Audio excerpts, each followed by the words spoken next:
There's nothing like the confines of a cubicle or a packed subway to give a man perspective. I was so caught up in the grind of office politics and the endless hunt for affirmation and money, I didn't realize I was getting sick. Friend, I was no more lithe than those things out there, and a sight less mobile.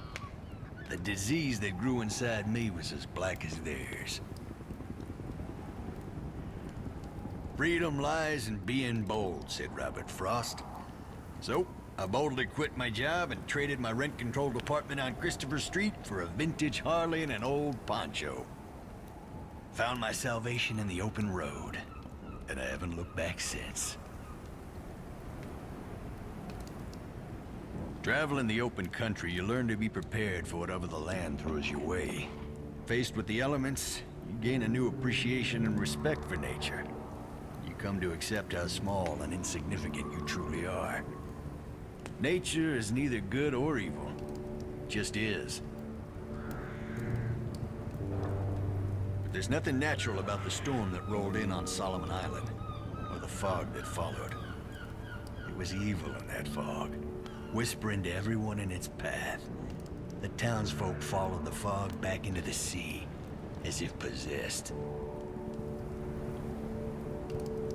It was Deputy Gardener, Andy, saved my life. He grabbed hold of me when the fog got into my head, tied a rope around us both, kept walking the other way. It was like the whispers didn't get to him. When I finally got my wits back, the fog had rolled back out again to where it is now. We shook hands, and we started looking for survivors and building this fortress. That man saved my life, selflessly, and I love him for it. I'd go to the ends of the world and back for Andy. I don't think I'll ever win him over, though.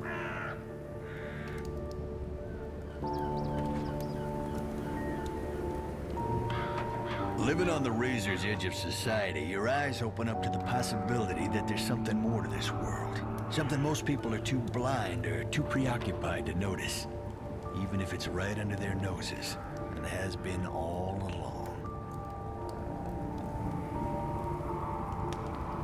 I only noticed small things at first. Roads that appeared and disappeared, folks who traveled by way of gates drawn in chalk on brick walls, houses bigger on the inside than on the outside, magic trinkets sold at yard sales, street shamans capable of taking out the cancer inside you.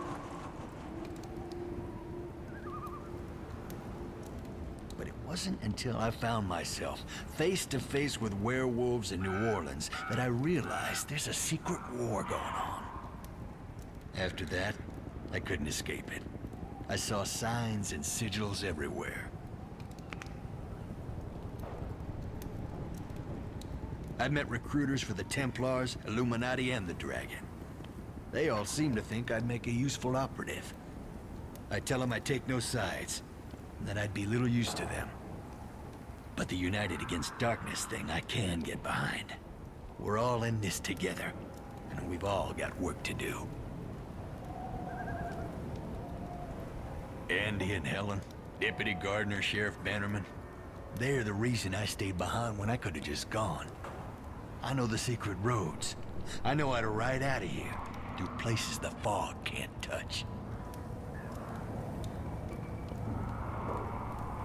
But folks like them and the rest of the survivors here in Kingsmouth deserve better.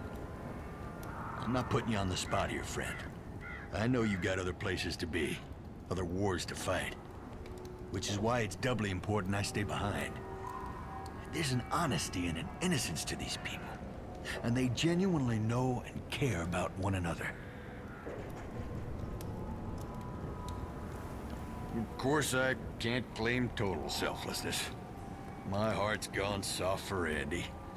And even if he'll never feel the same way for me, as long as this heart's beating, I won't let any harm come to him.